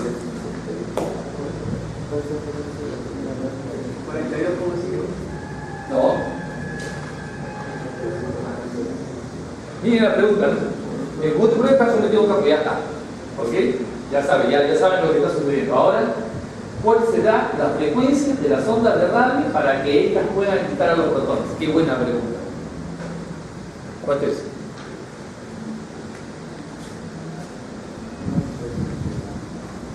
¿Cuánto es? Ah, hay un dato, ¿no es cierto? ¿Cuál es la constante gigomagnética? 42.6. Ahí está, con esa pueden sacarla, ¿no es cierto? Claro. Y es más o menos como hacemos nosotros. Encontramos en la pregunta dos datos y los multiplicamos, los dividimos, los sumamos, que es lo que hacen la gente cuando no comprende, ¿sí o no? Justamente hecho. ¿Ok? Y después lo sumamos y cuando está la respuesta abajo, ahí ya. ¿No es cierto? Por eso esta pregunta tiene que ver más con la comprensión, que es lo más importante, que la parte numérica realmente, que sí va a salir una parte numérica. ¿No es cierto? Mira, la pregunta dice cuál. Claro, porque un momentito. La constante gigomagnética une a la frecuencia de precesión de los protones, de los protones que están ahí dentro del campo magnético y precesan así. Pero esta pregunta es otra, que dice con qué frecuencia tendrán, cuál es la frecuencia de radio de la que te... Oye, no hablamos de eso, pero sí dijimos que tenemos que excitar el sistema. ¿Ok? Entonces acá viene la explicación. Bueno, acá hay una parte numérica, lógicamente, como hemos visto, esta que se conforma con esta, y al final tenemos esto que está acá, 42.58.